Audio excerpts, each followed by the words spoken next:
Merci d'être venus si nombreux dans ce temps qui est un temps d'épreuve, de tempête. Et nous sommes là au chaud, heureusement, pour parler du héros, de ses aventures. Bienvenue à cette première conférence de la Fabrique des idées de la compagnie Caractère, en résidence à la Ferme des Jeux. Nous sommes extrêmement heureux de vous retrouver pour ce premier moment de dialogue. Et ce moment est un moment qui va être une traversée, en tout cas c'est un voyage auquel j'aimerais vous inviter.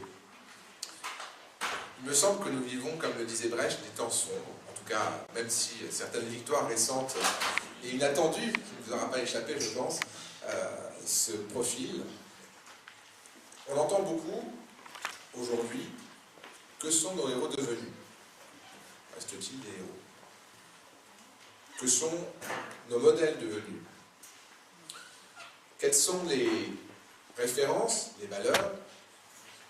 Quels sont les horizons que nous pouvons avoir dans ce monde, dans cette société, dans cette époque-là?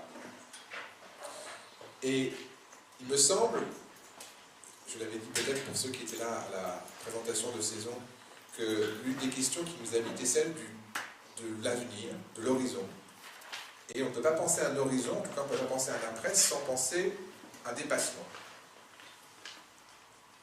Et sans doute que le héros, s'il nous fascine tant, si nous aimons tant les héros de romans, les héros de films, les héros de bande dessinée, puisque bien sûr la fiction produit des héros. La fiction est le lieu naturel des héros et de ses envers, les méchants. Et depuis que le monde est monde et que les histoires se racontent, eh bien, les histoires sont peuplées de figures héroïques. Oui, mais qu'en est-il des héros dans le monde? Et des héros qui servent de référence à un moment donné. Donc, pour penser à un après, pour penser donc un présent par rapport à un après, pour tenter de créer une perspective, c'est-à-dire d'arriver à nous projeter, sans doute nous faut-il avoir des figures de dépassement que sont ces héros, et ces héros dans notre temps et dans l'histoire. Donc, c'est une brève histoire de l'héroïsme à laquelle j'aimerais vous inviter, et une autre histoire, puisque on pense souvent mieux les choses par leur contraire. Il existe des figures héroïques qui sont des figures positives référencées, qui sont des sortes de phares, comme le dirait Baudelaire, puisqu'il invoque pour le coup des poètes, des peintres. Il existe des phares, et il existe des phares qui projettent une lumière plus sombre, plus crépusculaire, et qui peut-être nous aident à comprendre certaines parts de nous-mêmes. Et donc, je vais vous proposer, pour ce premier temps ensemble, un parcours avec différents moments, différentes figures de héros, qui systématiquement seront pensées par terme, plutôt par couple. C'est-à-dire avec un envers, une face solaire et une face obscure.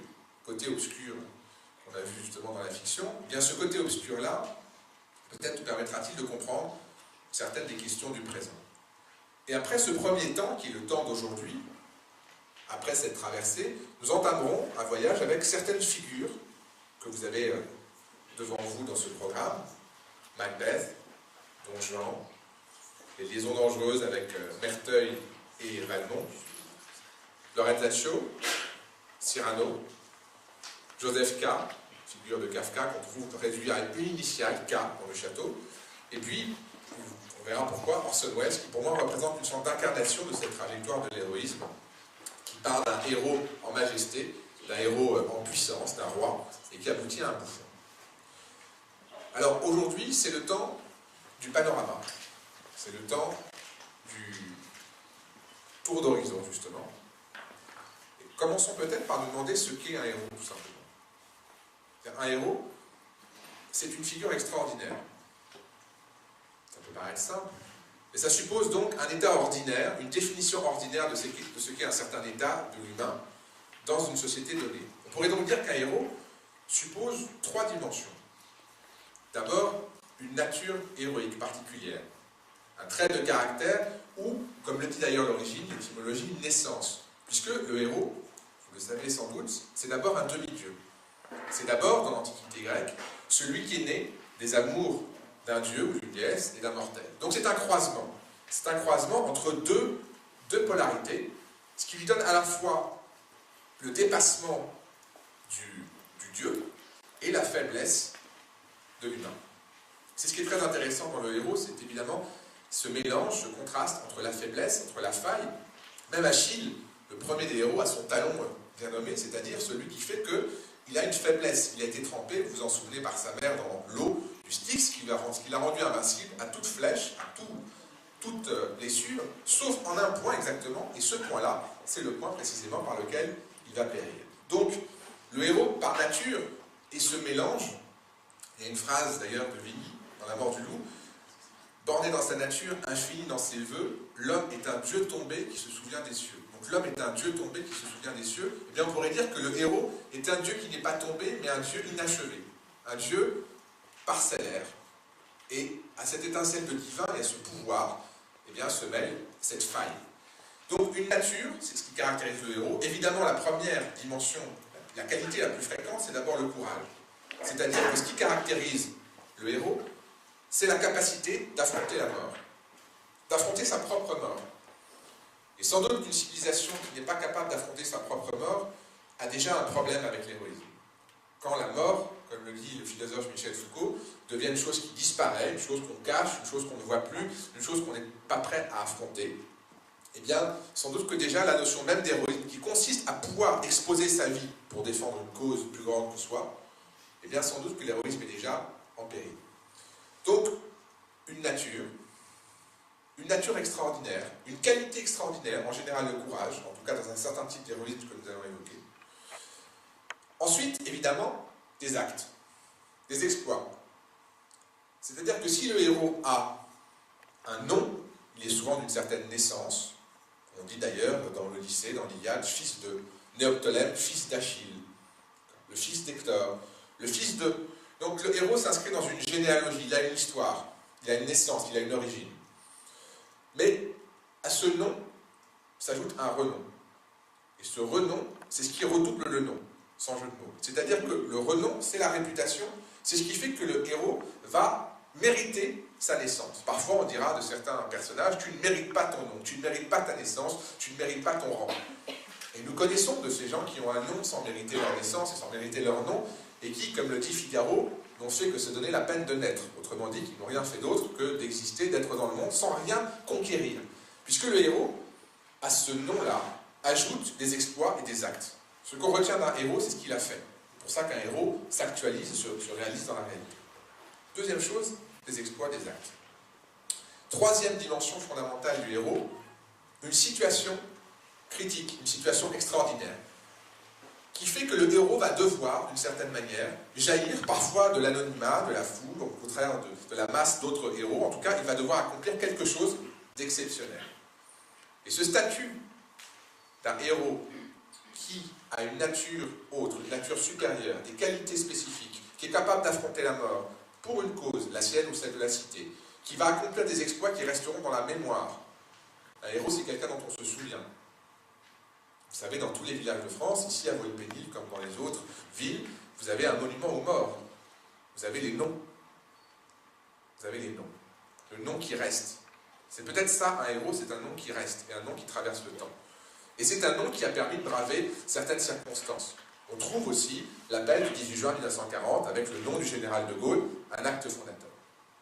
Voilà pour quelques dimensions qui peut-être nous permettent de comprendre ce qu'est une certaine forme d'héroïsme. Maintenant, on va voir ensemble des jalons, des moments, avec ce que j'ai appelé cette double histoire de l'héroïsme. Le premier temps, on a déjà commencé à en parler en fait, puisque c'est de là que vient la notion même de héros, c'est le temps antique. Le moment antique, le moment où les héros étaient directement liés aux dieux. C'est-à-dire que ces héros, eh bien, ce sont ceux qu'on trouve dans l'Odyssée, dans l'Iliade, ce sont ces grandes figures qui sont plus que des géants, qui nous dépassent de 1000 têtes. Si vous prenez le théâtre antique, le théâtre en particulier Échille, les premières pièces grecques, eh bien ce théâtre-là est un théâtre qui nous semble traversé de démesure. C'est d'ailleurs quelque chose qui caractérise à la fois le héros, l'hubris, c'est la démesure, c'est la meilleure traduction possible, c'est quelque chose qui dépasse la mesure. Et ce dépassement de la mesure est à la fois un danger, puisque c'est ce que les dieux vont punir, et c'est en même temps ce qui va donner au héros sa particularité. Alors si on prend à ce moment-là, ce moment antique, le code de valeur, ce qui définit un certain moment de l'héroïsme, c'est ce code de valeur, en l'occurrence aristocratique. On va voir que ce code de valeur, c'est important pour nous de le penser, parce que c'est une dimension qui est devenue différente aujourd'hui. Ce code de valeur aristocratique va durer pendant longtemps, très longtemps. Et il reste encore pour nous, sans doute, une toile de fond avec laquelle notre société démocratique a encore maille à partir. C'est-à-dire que l'idée de la société aristocratique, c'est l'excellence. C'est une forme d'excellence qui donc dépasse la norme.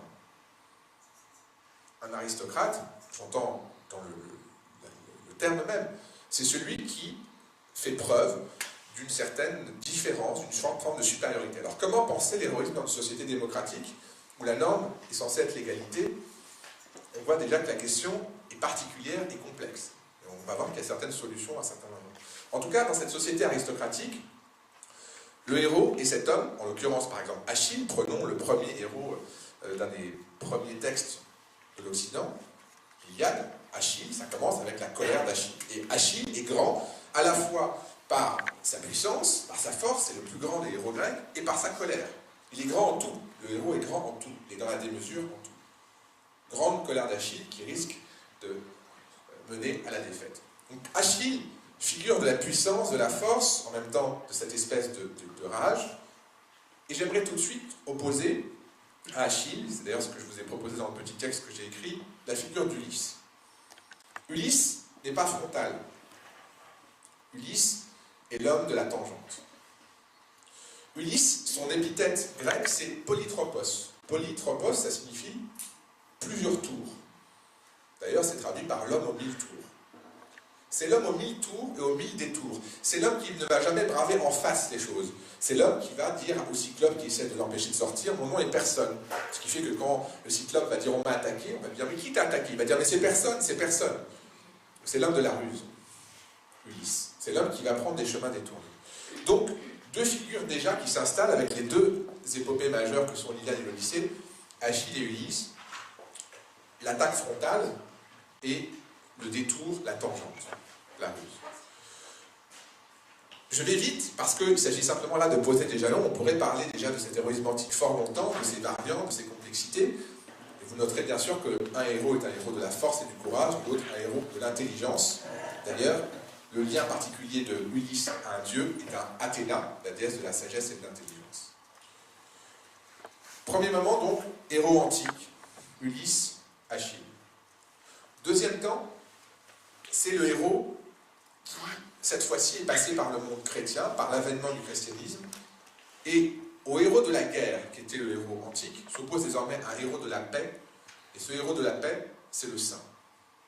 Modèle très différent que celui du héros guerrier, qui va vaincre les armes à la main, et qui va être dans cette espèce de domination et de conquête, jusqu'à proposer sa mort ou celle des autres. Le saint, lui, à l'inverse, est un héros de la paix, celui qui, par son exemple, et par son sacrifice, mais cette fois-ci non pas au détriment de l'autre, mais pour l'autre, par amour pour l'autre, va mériter quoi? Eh bien, le salut, d'abord le sien, mais par contre-coup celui des autres. Ainsi, on a une sorte d'inversion par rapport aux valeurs. Et effectivement, le geste du christianisme premier est cette inversion-là. Les premiers seront les derniers seront les premiers. On a une inversion de ce qui a été le code aristocratique guerrier de l'héroïsme. Mais qu'est-ce que c'est que cet amour? Qu'est-ce que cet amour de Dieu? Et là, à par exemple la figure de Julien l'Hospitalier ou d'autres figures de saints qui sont dans la générosité au point eux-mêmes de se perdre, ce sont ceux qui sont capables de donner leur manteau et de le couper en 2, en 4, en 8, jusqu'à finir nu à mourir de froid pour sauver les autres. Figure qu'on retrouve chez l'abbé Pierre, figure qu'on retrouve chez toutes les figures de saints modernes, d'accord, avec ce geste de générosité, cette abnégation. Eh bien, cet amour, qui est l'amour de l'humanité, on peut le trouver sous une autre forme, et c'est la figure cette fois-ci que j'appellerais nocturne, de l'amour et de la figure du saint, et c'est une figure de fou. C'est un fou d'amour, comme dirait Aragon, fou d'amour. Amour fou. L'amour fou, c'est par exemple celui de Tristan, dans Tristan et Iseult. C'est-à-dire que son amour n'est pas l'amour de l'humanité, ce que dira Don Juan, je te donne pour l'amour de l'humanité, ça n'est pas toute l'humanité, c'est l'amour d'une femme. Et pour cette femme, cause d'une femme, Tristan va tout faire, par amour. C'est d'ailleurs une version de Tristan et Iseult. Vous savez que Tristan, parce qu'il voit ce filtre d'amour sur un bateau, tombe amoureux fou de la femme qu'il ne devait pas aimer, Iseult, qui est la femme de son souverain, donc la femme interdite, la femme à laquelle il n'a pas le droit. eh bien, c'est cette femme-là qu'il va aimer d'amour fou. Et pour cet amour-là, ils vont se replonger dans une sorte de paradis d'avant Dieu, dans une forêt, et s'aimer comme ça, et s'aimer jusque dans la mort. Puisque de leur tombe mise à côté, sortira de la tombe de Tristan un lierre qui ira dans la tombe d'Iseud. Et le roi fera couper ce lierre et ça ne marchera pas, puisque le lierre repoussera, jusqu'à ce qu'au bout du compte, ils acceptent que, même par-delà l'amour, même par-delà la mort, l'amour est plus fort et l'amour dure. Donc cette folie d'amour, qui d'une certaine manière est au-delà du bien et du mal, c'est-à-dire qu'il y a une forme d'innocence qui est retrouvée alors qu'ils sont dans le péché, puisque c'est la femme interdite, eh bien, c'est comme si l'amour divin avait été déplacé, puisque qu'est-ce que le filtre, sinon une forme de nécessité qui n'est pas du fait des hommes, ce n'est pas leur faute si Tristan et Iseud s'aiment. C'est une forme de fatalité. Donc, deux formes d'amour, dirais-je, et deux formes peut-être d'héroïsme, et l'héroïsme a sans doute à voir, et c'est pour ça qu'il nous fascine, avec une forme d'infini. Ici, c'est l'infini de l'amour. Troisième temps, et là, c'est un temps extrêmement intéressant, c'est un moment extrêmement intéressant, on parle de moment historique, c'est un moment qui croise les deux formes précédentes d'héroïsme. C'est-à-dire que si vous croisez le guerrier et le saint, vous obtenez le chevalier. Le chevalier, c'est cette figure particulière qui, pour faire advenir le royaume de Dieu, va prendre les armes et en même temps tenter d'établir la paix sur terre en défendant la veuve et l'orphelin, mais également en portant le fer partout où il va. Pensons à Roland, dans la chanson de Roland. Pensons évidemment au chevalier de la table ronde, à Arthur, et à tous les autres qui sont dans cette quête, puisque le héros est en quête de quelque chose, en l'occurrence le Graal, la perfection, quête. Quête, horizon, donc projection. À ce héros-là, qui n'est pas sans tâche, pensez là aussi, encore figure d'adultère, Lancelot, il existe des chevaliers qui ont commis des fautes. Mais en tout cas, le chevalier est censé être sans peur et sans reproche. La peur, c'est la bravoure, et l'absence de reproche, c'est la dimension de la sainteté. Donc entre les deux, entre le guerrier et le saint à la fois. Mais cette figure de chevalier, qui est une forme aristocratique par excellence, c'est vraiment le noble, le seigneur qui va protéger dans son village ceux qui risquent de se faire attaquer, qui va protéger les faibles, eh bien, il a son envers négatif. Et là, à nouveau, à cette face solaire du chevalier, j'opposerai la figure du tyran et du tyran aristocratique. Évidemment, et là on arrive à ce qui sera l'objet de notre prochaine rencontre, c'est Macbeth, c'est-à-dire la figure du tyran et du tyran féodal. Celui qui, comme le dénoncera plus tard Voltaire dans un texte qui s'appelle « Le droit du Seigneur », se croit tout permis, y compris celui de violer les femmes, de tuer ses rivaux, etc. Tout est permis, et tout est permis pour accéder à une place qui n'est pas la sienne.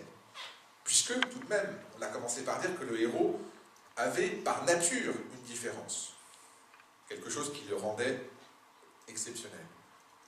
Et qu'est-ce qu'un tyran? Un tyran, c'est un usurpateur. C'est celui qui prend une place qui n'est pas la sienne.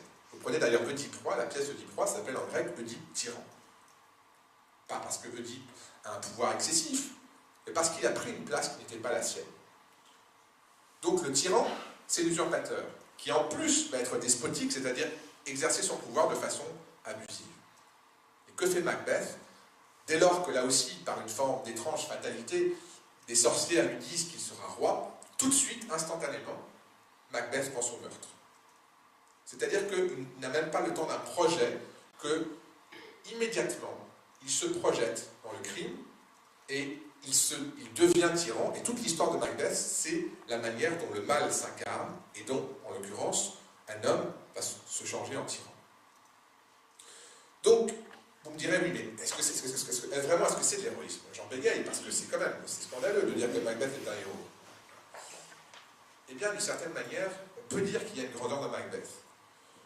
Il y a une grandeur parce qu'il va jusqu'au bout d'un projet et qu'il meurt les armes à la main, signe de courage, seul, au milieu de tous les autres qui se pressent autour de lui et l'attaquent, et que cette manière de faire face à la mort est une manière héroïque. Et que si on peut haïr Macbeth, on peut difficilement le mépriser. si on est précis dans les passions envers les personnages. C'est-à-dire que cette forme de grandeur-là peut, d'une certaine manière, nous fasciner, autant évidemment qu'elle peut nous repousser. Je ne dis pas que Macbeth est un héros du bien. Je dis simplement qu'il ne perd pas toute sa dimension héroïque dans cette figure qui est une forme de défi. Et peut-être que le défi est encore une des marques de l'héroïsme, cette manière de dire au monde sa propre loi.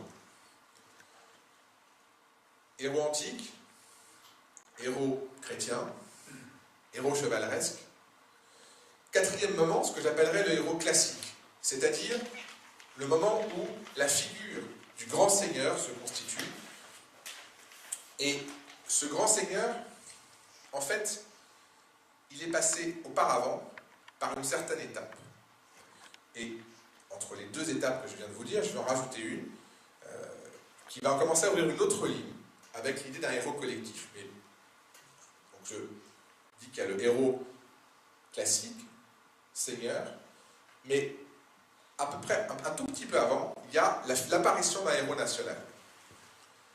Et ce héros national, il matine, il mélange à la fois la figure du noble, de l'aristocrate, donc celui qui est un individu d'exception, et celui qui en même temps va défendre toute une collectivité. Et évidemment, nous, Français, pensons à Jeanne d'Arc, qui est une femme, me direz-vous. Oui, ça ne nous a pas échappé. Et il est vrai aussi que cette histoire de l'héroïsme est une histoire, je le dis, de l'héroïsme masculin. Il y a bien sûr une histoire de l'héroïsme féminin, qui va de Médée, Antigone, qui passe par Jeanne d'Arc, qui va, on peut aller jusqu'à Simone Veil, Mère Teresa, enfin on peut absolument constituer une histoire de toutes les figures féminines de l'héroïsme, et ce serait l'objet, peut-être, d'un prochain cycle, que nous n'anticiperons pas pour l'instant. Pour l'instant, je reste sur un code de valeur qui est le code de valeur masculin, puisqu'on parle des héros de la guerre, on parle de cette lignée-là. Pourtant, et c'est un des paradoxes assez fascinants de notre histoire, Jeanne d'Arc est un homme de guerre. Il est fou qu'une jeune femme, bergère, apparemment analphabète, puisqu'elle signe une croix, qui n'a jamais monté à cheval, qui ne prend pas les armes, soit celle qui a réussi le sursaut national et à faire que l'Angleterre soit, pas tout à fait boutée hors de France, mais en tout cas maintenue à la lisière. Donc, avec Jeanne d'Arc, ce qui est extrêmement intéressant dans cette figure d'héroïsme, ce sont tous les paradoxes. Vous pouvez vous faire de Jeanne d'Arc tout ce que vous voulez en termes de lecture de l'héroïsme. Soit c'est une sainte qui est portée par l'Église, oui, mais en même temps elle a été brûlée par l'Église. Soit c'est une figure populaire, puisque c'est une bergère. En même temps, elle est chef de guerre. Donc vous pouvez vous faire absolument avec Jeanne d'Arc ce que vous voulez comme interprétation. C'est une figure très plastique d'héroïne nationale. C'est pour cela qu'elle a pu être récupérée d'abord par l'extrême gauche, comme celle qui défend la patrie, jusqu'à aujourd'hui par l'extrême droite, qu'elle peut être récupérée par la République laïque, elle a été canonisée par l'Église, etc. Donc, c'est un mythe extrêmement complexe. Peut-être qu'on aura l'occasion d'en parler si un jour nous travaillons sur le sujet, par des films ou des spectacles. Le mythe de Jeanne d'Arc est assez passionnant à cet égard. Ce qui m'intéresse ici, c'est cette notion de héros national, c'est-à-dire comment dans une figure qui n'est plus seulement la cité, qui n'est plus seulement un groupe, qui n'est plus seulement une caste, qui n'est plus seulement un village ou un domaine, mais qui est une nation, et une nation qui se construit par la guerre avec d'autres nations, parce que c'est comme ça, hélas, que les nations sont nées, et bien comment, en une figure, s'incarne une nation. Il y a un pendant négatif, là encore, c'est-à-dire que à cette lumière de Jeanne d'Arc, il y a à côté d'elle une figure d'obscurité totale, qui a été souvent pointée avec beaucoup d'étrangeté, et c'est la figure de Gilles de Rais. Gilles de Rais, qui est-il? Eh bien, c'est ce grand seigneur qui a commis des crimes atroces. Atroces. Il a violé des enfants, il les a brûlés, des crimes absolument abominables. Il y a eu plusieurs pièces écrites sur Gilles de Rais, il y a eu des témoignages, et qui était Gilles de Rais? C'était le compagnon d'armes de Jeanne d'Arc. Elle le traitait comme un frère. Ils marchaient ensemble. C'était un homme d'armes, un général, qui a permis de sauver aussi la France. Qu'est-ce que c'est que cette figure du crime qui est considérée par Jeanne d'Arc comme le meilleur de ses bras noirs? Donc, ambivalence, complexité du mythe, ici, et après avoir parlé de cette question du mythe national, je reviendrai sur la question nationale tout à l'heure, j'en viens à cette question de la méchanceté avec le grand seigneur. Et le grand seigneur, comme le nom l'indique, est censée être une figure de générosité, c'est-à-dire une figure qui, parce qu'elle est grande, va donner, va offrir, dans grand, il y a grand, qui veut dire une générosité, un don. En tout cas, c'est ce que le terme de cœur signifie. Le cœur, quand on a écrit Rodrigue as-tu du cœur, le cœur n'est pas simplement le courage, mais c'est la générosité au sens du don de soi, et du don de soi pour des causes qui nous dépassent. Ce que Descartes évoque quand il parle du généreux cartésien. Le généreux, c'est celui qui peut donner de sa personne. Bon. Et bien, par exemple, Rodrigue as-tu du cœur? Oui, celui qui a du cœur, c'est Rodrigue, c'est-à-dire le Cid. Cette figure qui est capable de renoncer à son propre amour pour l'honneur, une valeur qui le dépasse, et qui en plus va sauver la patrie, en l'occurrence l'Espagne, d'une conquête. Donc là, on a un mélange de Roland, enfin on a beaucoup de figures héroïques avec ce Cid qui, comme on le sait tous, est pour nous une figure absolument archétypale du héros en plus, on a plus ou moins Gérard Philippe en tête, enfin on a ces grandes figures voilà, héroïques et juvéniles en même temps. Le Cid est espagnol, comme Don Juan.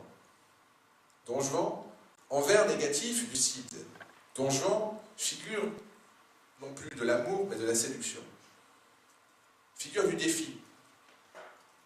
Figure qui, parce qu'il dit non à un certain ordre, et qu'il dit non à toute forme de lien, il refuse toute forme d'engagement.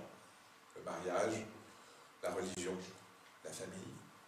Donc par défi et par refus du lien et donc de l'obligation, Don Juan part dans une conquête, et comme il le dit chez Molière en l'occurrence, je voudrais qu'il y eût d'autres mondes pour lui porter mes conquêtes, comme Alexandre. Là aussi, vous me direz, mais en quoi Don Juan est-il un héros? Don Juan séducteur, Don Juan dont le plaisir est de séduire des femmes et de les faire chuter? Oui, certes, mais il y a de l'infini chez Don Juan. Et Don Juan non plus n'est pas méprisable. Je vous donne un exemple, je parle en termes d'héroïsme. Un exemple. Don Juan, dans une scène, juste après la scène du pauvre, le troisième acte, donc il y a un pauvre qui lui demande l'aumône, et il défie ce pauvre de jurer. Il dit, jure, blasphème Dieu, insulte Dieu. Non, je ne peux pas, je te donne un sou pour l'amour de l'humanité. Juste après cette scène où Don Juan est montré comme quelqu'un qui blasphème, qui insulte, que dit Don Juan? Là, je vois trois hommes en train d'attaquer un autre, la partie part trop inégale. Et Don Juan, qui ne connaît pas cet homme qui se fait attaquer, se jette pour sauver l'homme à 2 contre 1. Ce geste-là est héroïque.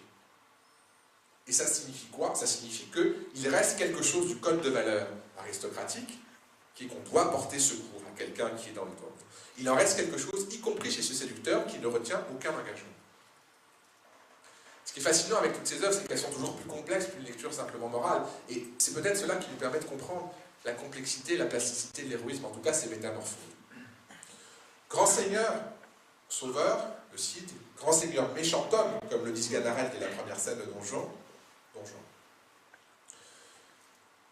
On arrive ensuite, après ce moment classique qui correspond à peu près à la première partie du XVIIe siècle, qui est le moment où le Don Juan historique a existé, eh bien, enfin en tout cas qu'il a été thématisé, si on passe à la fin du siècle suivant, c'est-à-dire au moment révolutionnaire français. Ici, se cristallise la tension entre un héros qui va devenir le héros du peuple, et même, donc non plus seulement le héros national, le héros du peuple, c'est-à-dire un héros qui est issu non plus de l'aristocratie, mais d'une autre catégorie sociale, la catégorie qui est en dessous, le peuple en général, mais j'irai même plus loin, le héros désormais, c'est le peuple. Et c'est la première fois qu'apparaît cette notion de héros collectif. Alors, elle a existé, par exemple, vous prenez chez les Grecs, avec ce film atroce qui s'appelle 300, vous avez peut-être vu, qui est un gros film de guerre. Vous avez 300 soldats grecs, en l'occurrence, spartiates, qui vont réussir, en se sacrifiant, à sauver eh bien, la Grèce. Bon, donc il existe des héros collectifs, mais là c'est très différent. Avec la Révolution française, se produit 2 choses. D'abord, il existe désormais des héros qui sortent, qui émanent du peuple. Confère Figaro. Figaro, dans le mariage de Figaro, est le premier personnage de ce rang-là, alors que dans la pièce, il y a des personnages aristocratiques, qui est le plus long monologue du théâtre classique. C'est le plus long. Et qui est donné à un homme qui, lui, vient de rien, vient de nulle part. Donc ce geste-là, déjà, de la part de Beaumarchais est révolutionnaire. Le fait de donner la parole au peuple sur scène. Et le fait de raconter comment cet homme n'a pas sa place dans le monde. Que vous raconte Figaro dans son monologue? Il vous dit « J'ai tout fait, j'ai été barbier à Séville, pour faire la pièce précédente, j'ai essayé d'être médecin, et puis je n'ai pas ma place. » Que demande Figaro? Sa place. Que dira Sieyès dans le très célèbre texte « Qu'est-ce que le tiers-État » Qu'est-ce que le tiers-État? Rien, tout. Qu'a-t-il été jusqu'ici dans l'ordre politique? Autrement dit, en quoi est-il représenté? Rien. Que demande-t-il? À être quelque chose. Ce quelque chose qui est demandé par la figure du peuple, eh bien c'est déjà ce que 5 ans avant la Révolution, quelques années avant, Figaro demandait déjà, sa place. Et la place qu'il demande, c'est précisément la place qu'il a avec sa femme pour ne pas se faire dévorer par le Seigneur. Donc, la figure du peuple, et à laquelle répondra d'ailleurs un peu plus tard la figure de Ruy Blas chez Victor Hugo, puisque avec Ruy Blas, vous avez un homme qui est un valet, et ce valet va devenir le meilleur des premiers ministres possibles. Pourquoi? Parce que, désormais, la nouvelle forme d'excellence n'est pas la naissance, mais le génie. Et là, c'est un basculement proprement révolutionnaire.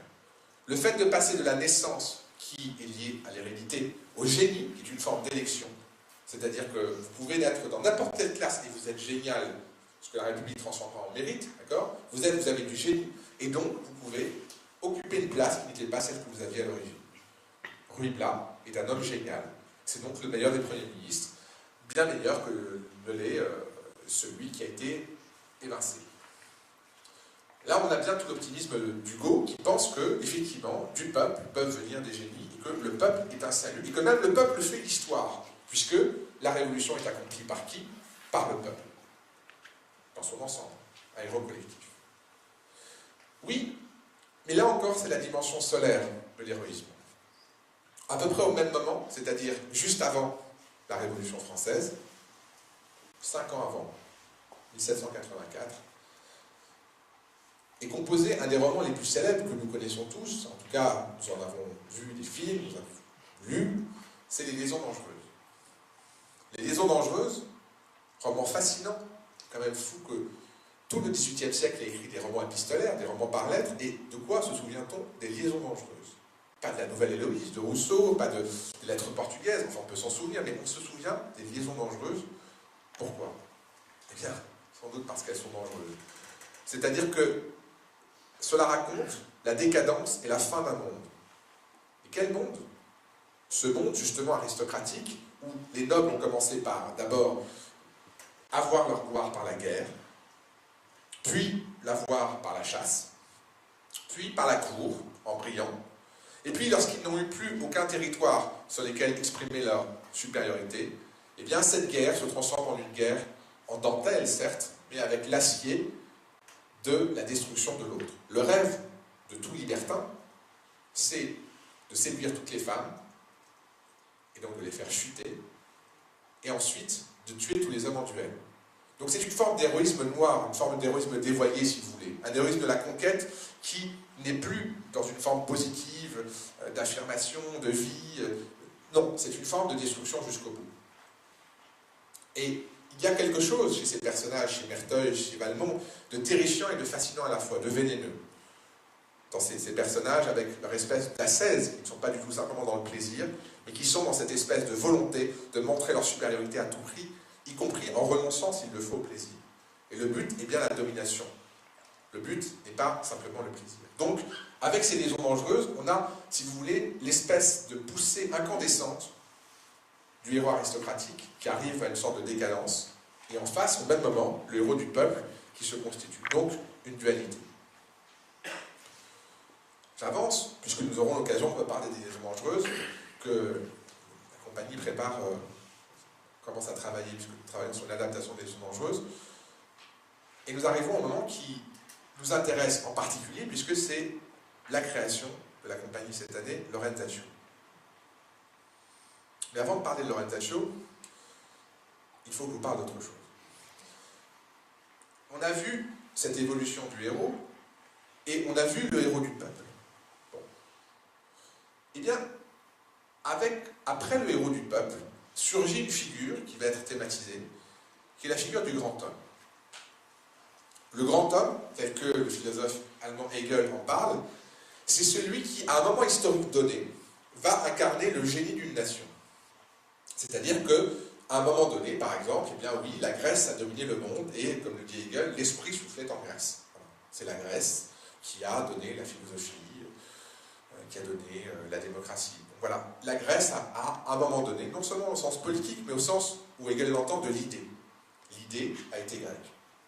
Puis l'idée a été romaine. Le monde a été romain.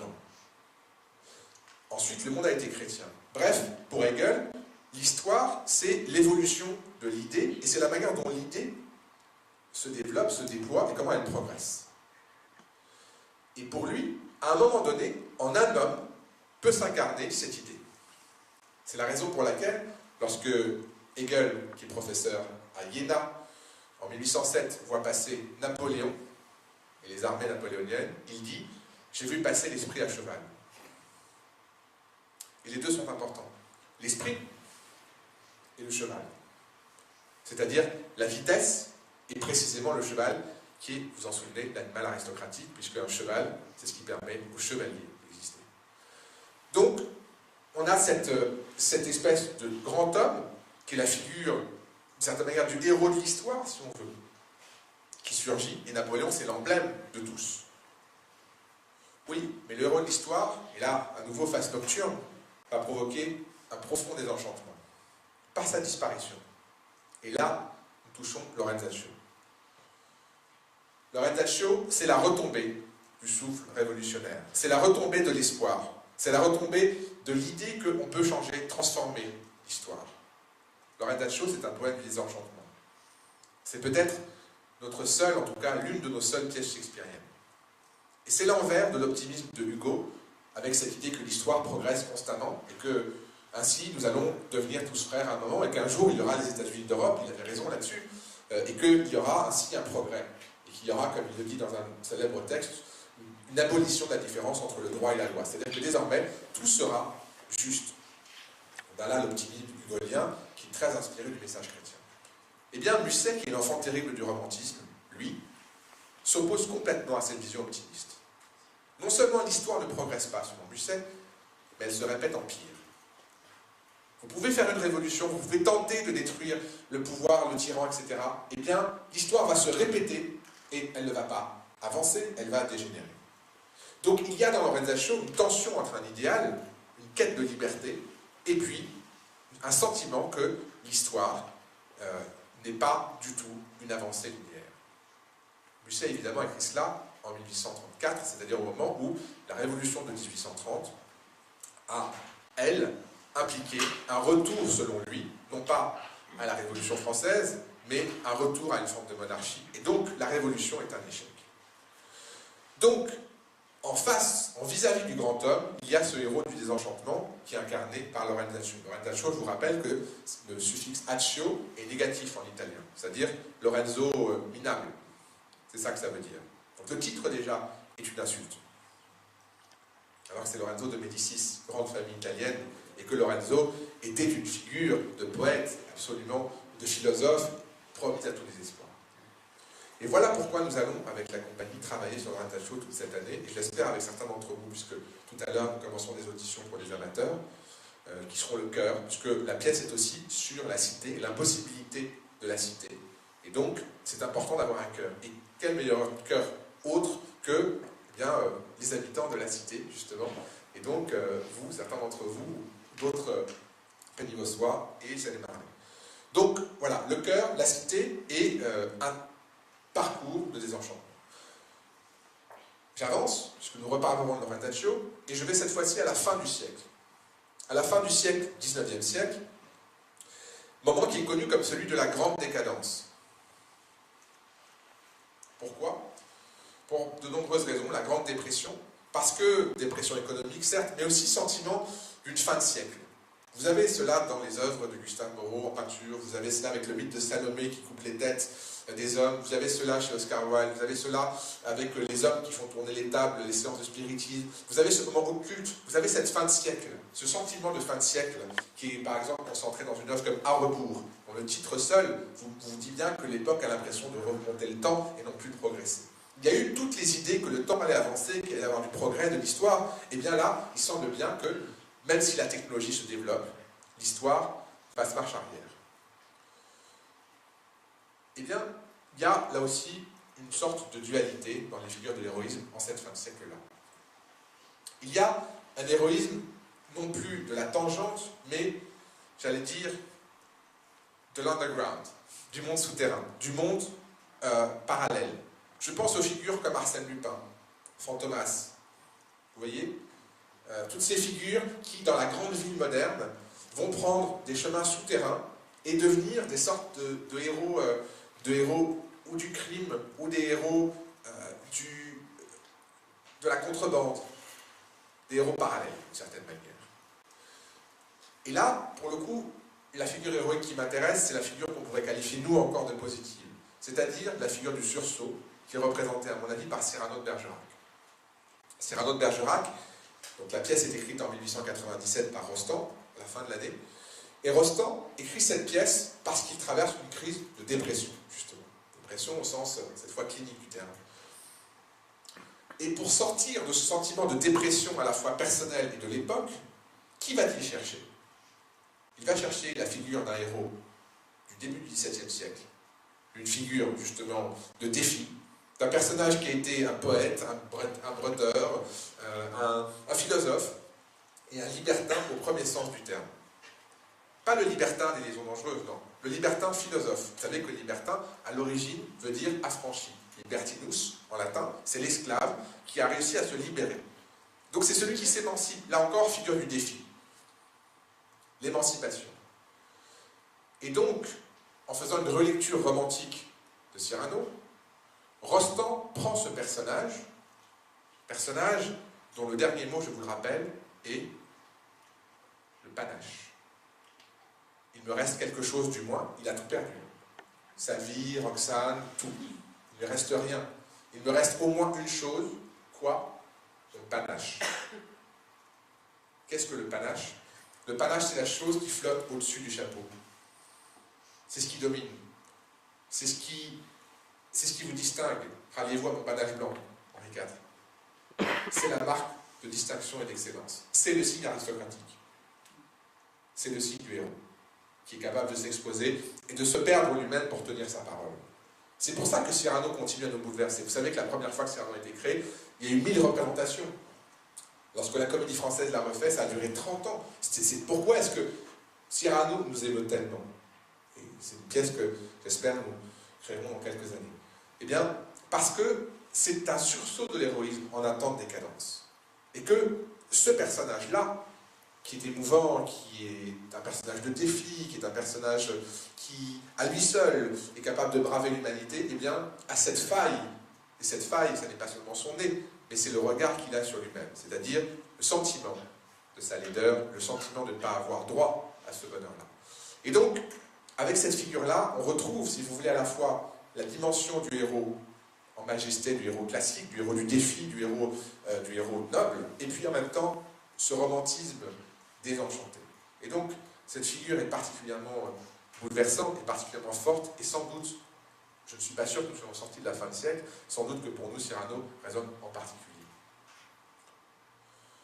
Si on se projette maintenant, j'avance puisqu'on reparlera de Cyrano, on se projette maintenant autour de la Première Guerre mondiale. Et bien là, il se passe pour la première fois dans l'histoire une chose qui s'appelle la guerre de masse.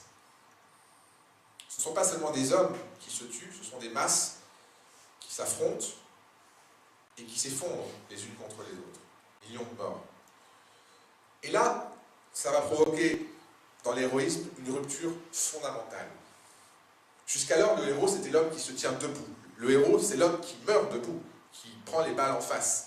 Dans un texte historique de l'historien Sallust, il raconte qu'il y a une guerre civile avec un personnage qui a voulu lancer une guerre civile, Catalina, et la question qui se pose, c'est ont-ils reçu tous leurs blessures de face sur le champ de bataille?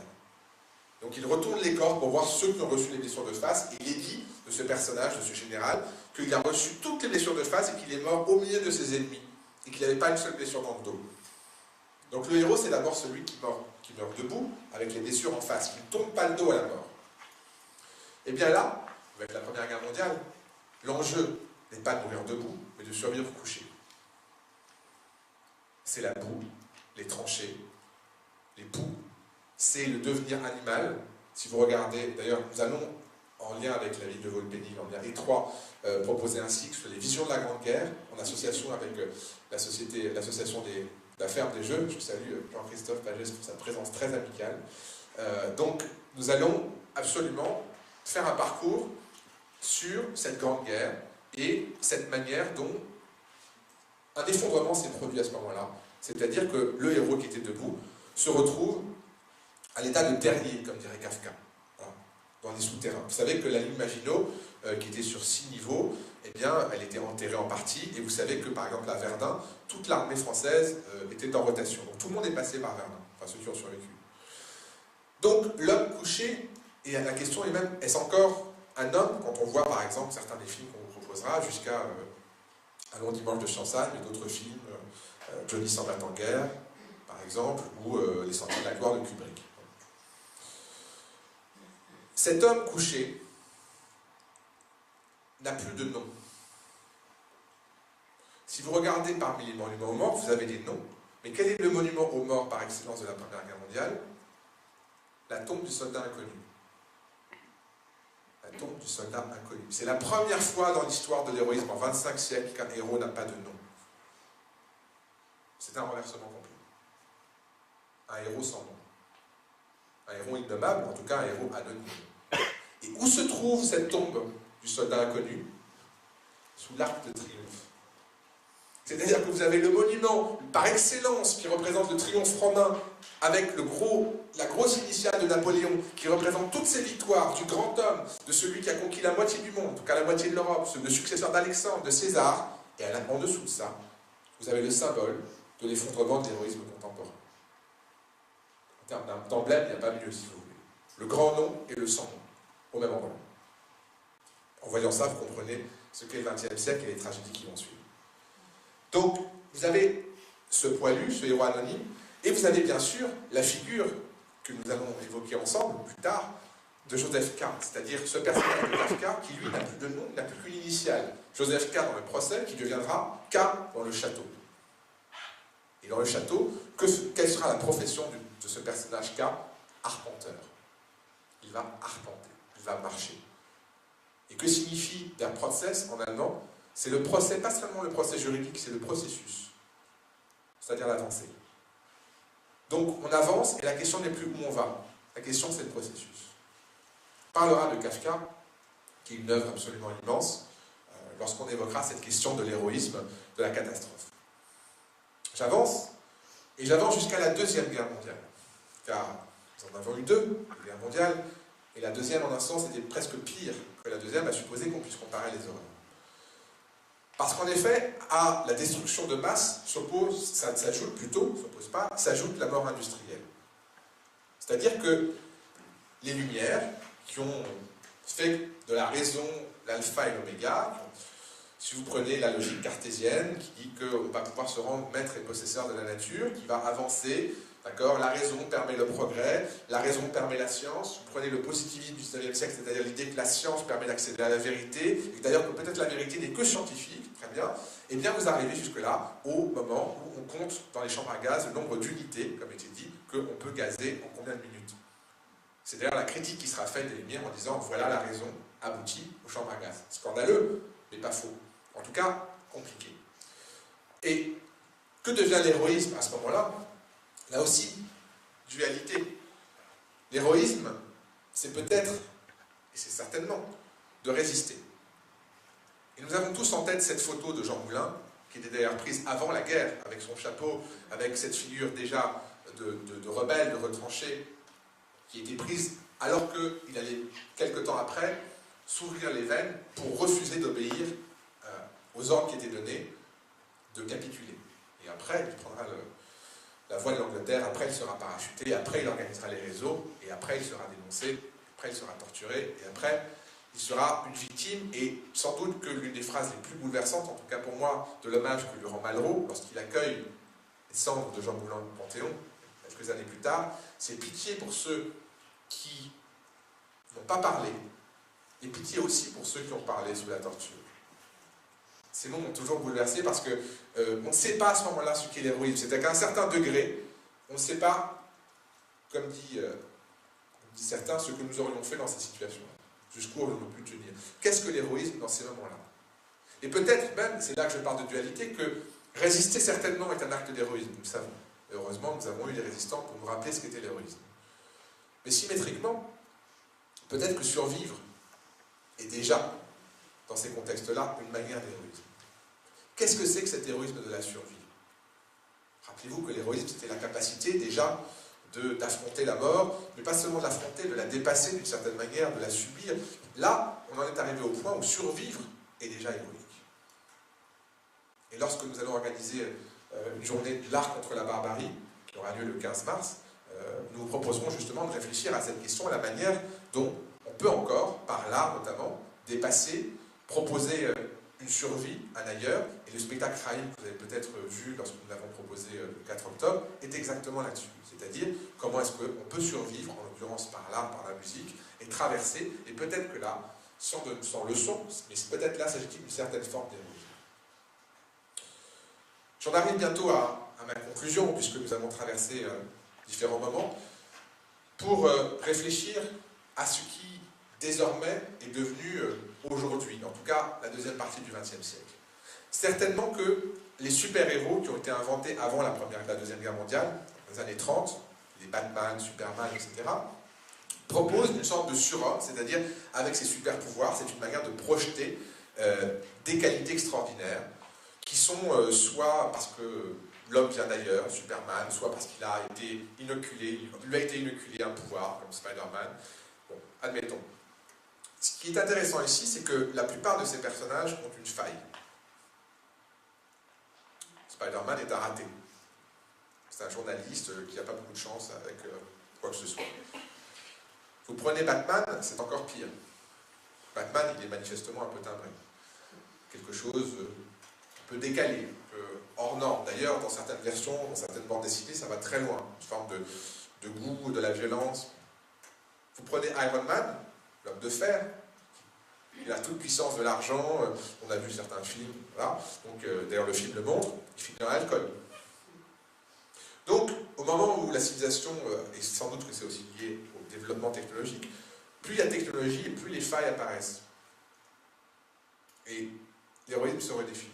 Donc, super-héros avec leurs failles, et j'opposerai le modèle du Superman très propre sur lui au modèle Batman beaucoup plus obscur, plus sombre justement, et plus nocturne, comme le nom même l'indique.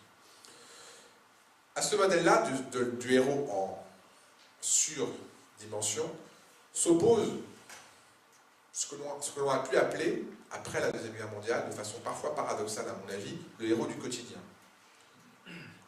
Que signifie cette formule même du héros du quotidien? On pourrait se dire que c'est antinomique, puisque le quotidien, c'est ce qui n'est pas héroïque. Le quotidien, c'est ce qui est routinier. Le quotidien, c'est ce qui est tous les jours, c'est ce qui est normal. Oui, mais le héros, c'est ce qui est censé être au-delà de la normale. Qu'est-ce que ça veut dire, le héros du quotidien? Et pourtant, on en connaît des héros du quotidien. On en connaît des gens dont la vie, chaque jour, est héroïque. Mais qu'est-ce que ça signifie, sans contester leur singularité? Qu'est-ce que ça signifie, que cet héroïsme du quotidien, de la notion même d'héroïsme? Qu'est-ce que ça dit de notre temps? Je laisse les questions ouvertes parce qu'on les retrouvera dans notre traversée. Et j'en arrive au tout dernier temps, au 12e et dernier temps, le temps où, aujourd'hui, on se pose la question de cet héroïsme. Et on se pose la question, à mon avis, à travers deux prismes, qui peut-être sont des transformations et des questionnements. Clairement, parmi les héros contemporains, on considère que ceux qui donnent leur vie, ou en tout cas donnent leur temps pour des causes, notamment des causes humanitaires, sont des formes de héros modernes. C'est une transformation du saint. Médecins sans frontières, c'est-à-dire sauver. Sauver. C'est le saint moderne.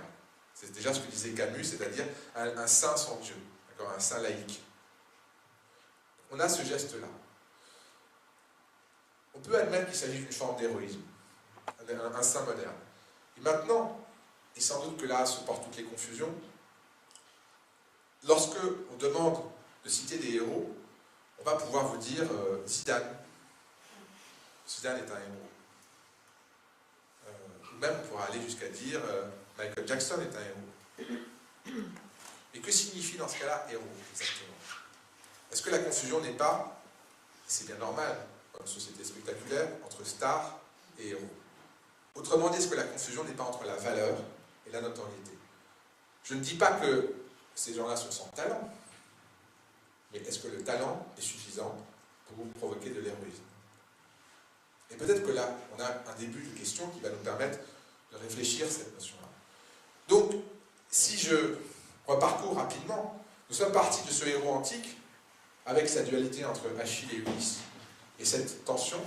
Nous avons vu que ce héros de la guerre devient un héros saint, un héros chrétien, avec la tension entre, d'un côté, une figure de la générosité et de l'amour pour l'humanité, et au contraire, un amour qui peut toucher jusqu'à la folie. Que ces deux formes d'héroïne s'hybrident dans le chevalier, héros à la fois de la guerre et de la paix, qui croise le saint et le guerrier, avec cette fois-ci un chevalier positif, de la défense, de la quête sainte, ou au contraire négatif, Macbeth. On a vu ensuite que ce héros national, quatrième temps, est une figure qui permet de cristalliser à la fois le dépassement de l'aristocrate et la nation, Jeanne d'Arc, mais qu'à ses côtés existent des figures plus obscures, où le crime est présent. Ensuite, que le grand seigneur peut avoir une figure soit positive, le Cid, soit négative, Don Juan, sans perdre son héroïsme. Qu'avec la fin de siècle et la décadence aristocratique, eh bien, on a à la fois l'émergence du héros du peuple, isolé, Figaro, Ruy Blas, ou collectif, le peuple, et qu'en même temps, l'aristocratie arrive à un point exacerbé de domination, et liaisons dangereuses. Qu'ensuite, avec la retombée révolutionnaire, c'est la dialectique entre le grand homme, Napoléon, et le héros du désenchantement, Laurentatio. Que la fin de siècle articule encore une polarité avec, d'un côté, un sursaut, Cyrano, et de l'autre, des figures plus souterraines. Que la Première Guerre mondiale, elle, provoque un vrai effondrement du héros, c'est-à-dire des figures, pour le coup, non plus souterraines, mais carrément enfouies, jusqu'à la disparition. Soldat anonyme, Joseph K., ou la figure valorisée du poilu. La Deuxième Guerre mondiale, là aussi, provoque une radicalisation, le survivant, le résistant. Et que les temps contemporains, eux, posent plus de questions qu'ils n'apportent de réponses, avec des super-héros ambivalents, et fantasmés bien sûr, et des figures plus anonymes, plus quotidiennes. Et aujourd'hui, la grande ambivalence sur une forme d'héroïsme qui serait quelque part entre l'humanitaire et le spectaculaire. Alors, les questions sont au moins aussi nombreuses que les réponses, vous l'avez vu. C'est ce qui est passionnant dans cette histoire de l'héroïsme, à double face au moins. Et c'est ainsi un voyage qui commence, et nous en verrons quelques étapes ensemble dans les 7 prochaines rencontres, à commencer par une figure du mal, et sans doute que le mal est une bonne manière de réfléchir à l'héroïsme. Je vous remercie.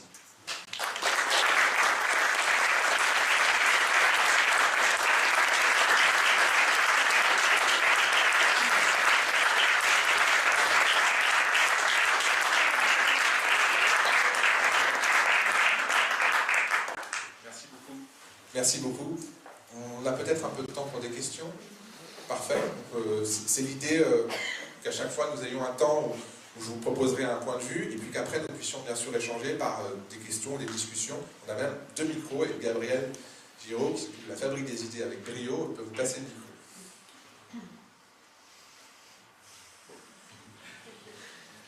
Ah, alors c'est Zelda de la compagnie Caractère qui va poser une question. Pardon, mais c'est vrai que du coup j'ai écouté, hein. Du coup j'avais une question. Est-ce que le problème aujourd'hui, c'est pas qu'il y a une volonté d'être héros et de faire des actes héroïques, alors qu'avant on était héros malgré soi? Enfin, est-ce que cette réflexion-là permet d'apporter des réponses? Est-ce que c'est pas une nouvelle dimension, une nouvelle donnée dans notre époque? Et qui rejoint en fait le côté du spectaculaire, des médias, etc. Voilà. La question de la volonté est clairement importante. Des héros, malgré eux, ont existé sans aucun doute dans l'histoire, par circonstances, bien sûr. En l'occurrence, j'ai des résistants, des gens qui diront « je n'ai pas pu faire autrement ». Et la circonstance m'a dicté ma conduite. Après, l'héroïsme a souvent nécessairement été un choix. Ça a été une volonté affirmée de prendre parti, de prendre cause. Aujourd'hui, c'est une vraie question que tu poses, parce que est-ce qu'il y a volonté d'héroïsme? Est-ce qu'il s'agit d'une volonté d'héroïsme? C'est toute la question qui se pose. Le fait d'avoir, comme le disait un certain Adolf Hitler, pour chacun sa minute de gloire, c'est ce que dit Vercors dans Le silence de la mer, c'est qu'il dit, le Führer nous dit que nous aurons chacun notre minute de gloire dans le Reich, chacun. Le fait d'avoir sa minute de gloire n'est pas une volonté d'héroïsme, c'est une volonté de visibilité. Donc pour moi, la question qui se pose, c'est précisément la différence entre la notoriété et l'héroïsme. Donc la question de la valeur, qui est une question évidemment, pas valeur au sens moral, hein, valeur au sens profond, ce qui vaut quelque chose. Et tu mets le doigt sur une question.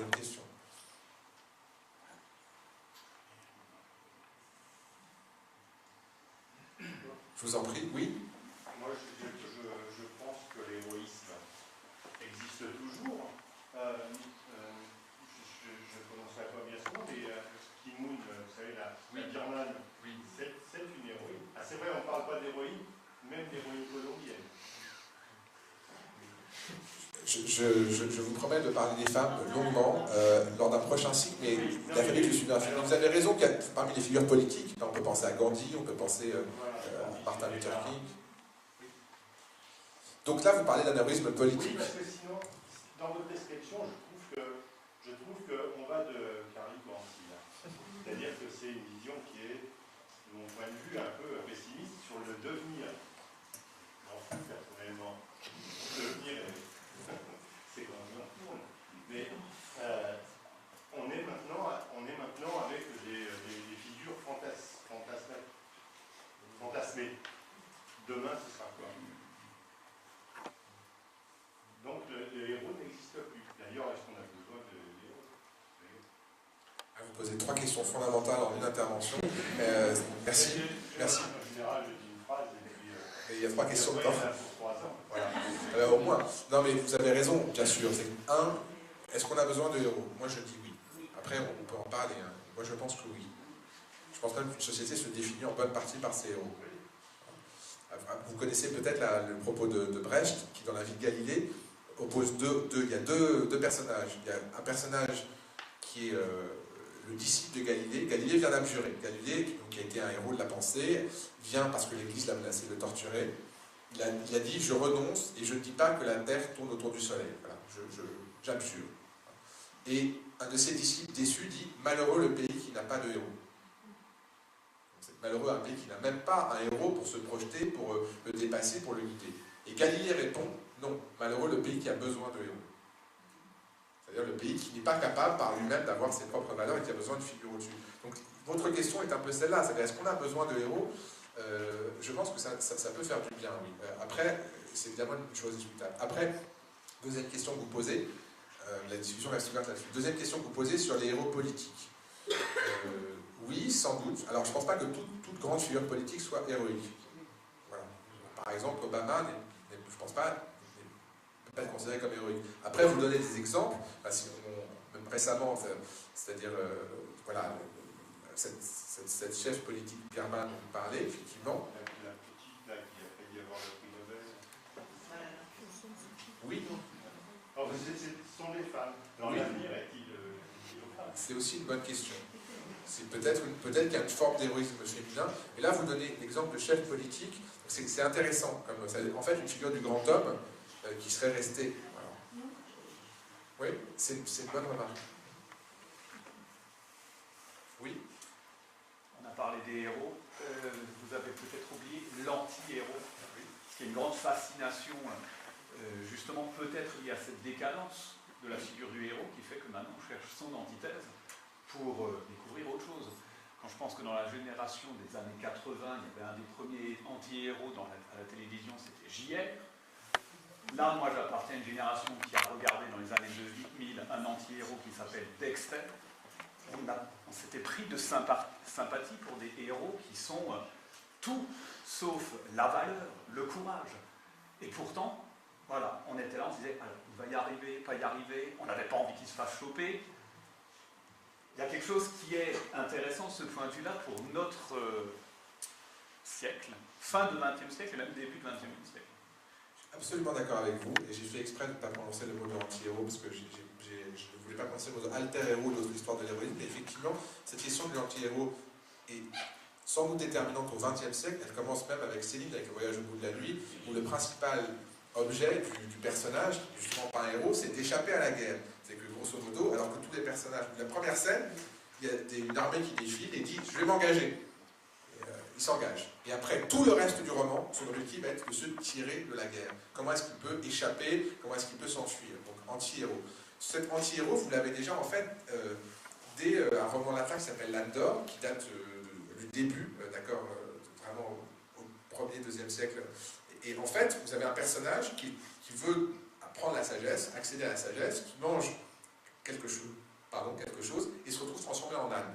Et toute l'histoire de ce personnage, c'est tout ce qu'il va subir comme... C'est un roman magnifique. Hein, il va subir comme âne avant de pouvoir redevenir humain. Donc en fait, vous avez comme ça des personnages qui vont subir plein de métamorphoses, plein de problèmes. Et vous en avez un certain nombre de romans, comme Picaret, etc. Donc c'est une figure qui existe, mais vous avez tout à fait raison. C'est après la Première Guerre mondiale, comme par hasard, ces figures de anti-héros vont devenir encore plus radicales. J'avais cité un peu Fantomas, c'est que lui aussi, c'est une sorte de héros négatif, si vous voulez, et on adhère à ce que vous disiez. On ne veut pas qu'il se fasse avoir. Donc c'est vrai que peut-être le XXe siècle est celui des anti-héros, peut-être le nôtre aussi. Et puis, on a eu la tentative de synthèse du héros et de l'anti-héros, parce que vous avez parlé de créateurs d'univers, on commence par Homère, oui. On a les héros arthuriens, tout ça c'est des univers. Oui. On a George Lucas, qui est un univers à part entière avec côté obscur, force, équilibre de la force. Là on a un personnage qui est dans les 6 épisodes qui sont actuellement parus au cinéma, et donc on a vraiment là un héros qui est même attendu comme l'élu, qui bascule d'une manière tragique. On a un peu tout, parce qu'il est chevalier, on attend de lui qu'il devienne le saint, le grand homme qui doit tout sauver, et mine de rien, c'est par lui que la tragédie arrive, et ainsi de suite. Donc là, on a aussi une tentative de synthèse, on a le héros, le anti-héros, dans un seul cycle. Et c'est ça aussi, enfin, ça, je trouve que c'est aussi novateur, peut-être dans l'écriture, parce qu'on se demande qu'est-ce qu'il y aura comme autre héros. Là, on en a peut-être un qui est très fascinant de ce point de vue-là. Oui, ça c'est une remarque passionnante que vous donnez, ça vient de la question du cycle, ça vient comment un héros lui-même se métamorphose. Donc là, ça complexifie encore la dynamique, ça veut dire qu'effectivement il y a plusieurs étapes, il y a plusieurs dimensions, et c'est le principe. Et pour rejoindre la remarque de la jeune fille, l'idée qu'il y a une volonté, mais que malgré lui, parce que lui il avait peut-être envie d'être celui qui sauve. Je pense au personnage Anakin. Oui. Il a envie de sauver. Et mine de rien, quand il a envie de sauver, c'est là que malgré lui, il échoue. Et c'est là où ça rejoindrait l'idée, est-ce qu'on peut être un héros? Non, finalement, il y a une sorte d'élection des circonstances qui fait qu'on... Voilà, mais pour le coup, ce schéma est très classique oui, parce que prenez par exemple un héros comme Ajax. Ajax est un héros qui est un héros extrêmement puissant, etc. Parce qu'on lui refuse quelque chose, on lui refuse d'avoir les armes d'Achille, il va vouloir tuer tout le monde, et la déesse le frappe de folie, et au lieu d'égorger Agamemnon, etc., et Ulysse qui lui a pris des armes, il va égorger des bœufs. Et il est tellement honteux d'avoir égorgé un troupeau de bœufs et de se retrouver couvert de sang, c'est la tragédie de Sophocle, Ajax, qu'il se suicide. Donc si vous voulez, le fait qu'un héros existe et soit perçu comme une figure positive, qui commette par un acte de fureur, qui est exactement ce que fait Anakin Skywalker, parce qu'il va à un moment devenir tellement fou de rage qu'il va aller massacrer tout le monde, y compris des enfants, et que ça le fasse passer du côté obscur et qu'il arrive à être détruit. En fait, c'est des itinéraires qu'on peut trouver déjà. Mais c'est vrai que ce qui est intéressant dans le cycle, c'est que ça se déploie dans le temps. C'est qu'on a le temps de voir des métamorphoses. Et c'est pour ça que je parle d'une synthèse, parce que quand je vous écoutais, au fur et à mesure, je me disais, mais il correspond presque à tous les profils. Peut-être que Dark Vador est notre héros moderne. C'est tout à fait... C'est désespérant. Tout le temps on va être pessimiste. Non, mais il y a quand même des lueurs d'espoir, sinon on ne ferait pas de théâtre. Parce qu'il y a du bon en lui. Il y a du bon, comme le dira le dernier épisode. Oui, mais ce sont pas des... Il reste du bon en lui. Il n'existe pas. Non, il n'existe pas. Après, c'est sûr. Avant, vous pouvez dire, bon, allez, on va dire pour les plus anciens d'entre nous, il y a De Gaulle, c'était un héros. C'était un homme physique. Là, c'est vrai qu'il y a une attente de grand homme. Voilà, eh bien, c'est pour ça que vous trouvez peut-être pessimiste, mais la question, où sont les grands hommes, où sont les héros, enfin, où sont les De Gaulle modernes? Voilà, c'était votre conclusion. Voilà. Non, mais dans la fiction, évidemment qu'il y a des héros dans la fiction, puisque c'est le lieu même du héros, la fiction. Parce que le héros, ça veut dire soit la personne extraordinaire dans la vie, d'accord, De Gaulle est un héros, très bien, soit ça veut dire le personnage principal d'un roman, d'une action. Ça veut dire deux choses, le héros. Donc qu'il y ait des héros dans la fiction, c'est logique, c'est leur lieu de vie. Voilà. Mais où sont les héros dans la vie? Je rejoins votre question, monsieur. Oui, mais De Gaulle, De Gaulle, il existe à peine plus que Dark Vador. C'est le discours sur De Gaulle qui fait que c'est un... Physiquement, il y a de la chair. Oui, d'accord, mais c'est la fiction de Gaulle qui Ah non, mais il a son côté obscur aussi. Mais c'est un héros. Oui. Mais un héros est toujours les gens... Mais je suis pas gaulliste. Non, mais c'est un héros national. C'est un héros national. Clairement, De Gaulle a existé historiquement. J'entends ce que vous dites, c'est que ça, c'est très intéressant aussi. C'est que les personnages deviennent des légendes. C'est le cas pour Napoléon, c'est le cas pour tous. Hein. Ils deviennent des légendes, bien sûr. Vous avez raison là-dessus. Mais il y a eu un fond historique. Si l'un d'entre nous voulait prouver que De Gaulle n'a pas existé, il a du boulot. Hein. C'est ce que je veux dire. Historiquement. Si un révisionniste de De Gaulle, c'est très dur. Voilà.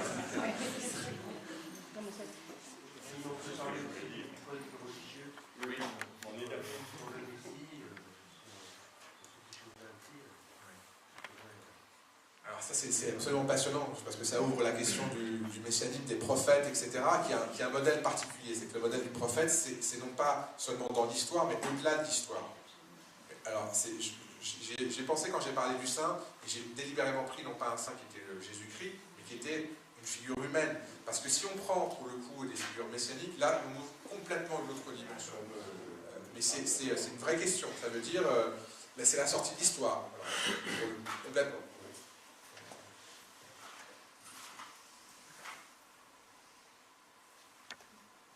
J'espère que je ne vous ai pas trop désespéré quand même.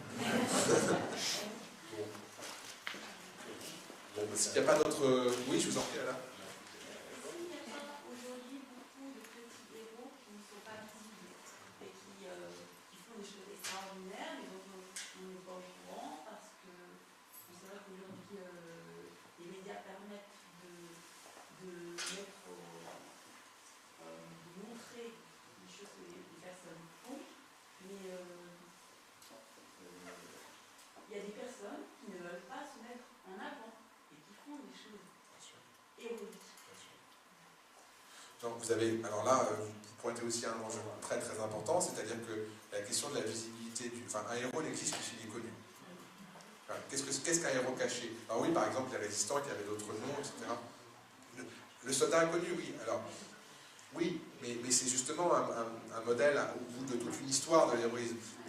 Ce que vous dites, c'est qu'on est arrivé à un état où il y a tellement de choses qui sont visibles, qui sont données visibles, il y a tellement que la question du discernement, ça veut dire comment vous voyez ce qui est important et ce qui ne l'est pas, s'applique aussi pour l'héroïsme. Et sans doute qu'il y a des choses qui nous aveuglent, qui sont très visibles, d'accord, qui sont des choses de notoriété sans fond, cachent ce que vous décrivez. Ça veut dire, effectivement...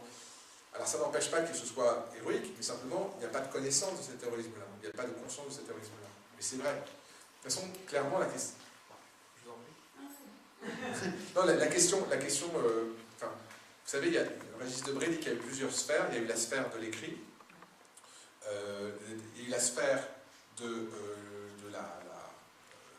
pour lui, c'est des différents médias. Donc l'écrit, la parole, la vidéo, et là, on est dans une autre sphère. Donc ça veut dire que, sans doute qu'on entre dans un monde très différent à cet égard, avec toute la prolifération de choses qui sont vues et surtout qui ne sont pas vues. C'est une vraie question. Qu'est-ce qu'un héros dans une époque spectaculaire?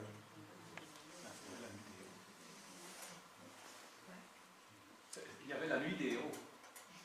C'est-à-dire que le héros dont parlait madame, c'est un anonyme qui faisait des choses héroïques, et la seule manière pour lui d'acquérir une sorte de renom, de reconnaissance, il ne la demandait même pas, mais disons que c'était par ces petits reportages qu'on voyait en en docu-fiction plus, en reconstitution, et donc c'était dans la nuit des héros que l'anonyme devenait héros. Mais ça n'existe plus à la télé. Oui. Et alors pour le coup... il atteignait une certaine notoriété. Voilà, ouais. Voilà. C'est comme ça. Maintenant, il y a juste dans le journal, à la limite. On est tous des héros. Je suis marié depuis 42 ans. Et là, on va parler de l'héroïsme féminin, madame. Il n'y a pas de raison. Voilà. Non, mais vous savez, il y a cette phrase de Churchill qui dit « L'histoire jugera ». Vous savez, Churchill était historien, il était écrivain en plus d'être homme politique. il dit l'histoire jugera, mais n'oubliez pas que c'est moi qui vais écrire l'histoire. Donc c'est intéressant, ça, effectivement, qu'est-ce qu'un héros dont on ne parle pas? Enfin, la question de la manière dont le héros devient une parole et devient un propos. Et peut-être que le théâtre, c'est un lieu où justement les héros deviennent des paroles. En tout cas, merci beaucoup pour votre présence. Merci vraiment.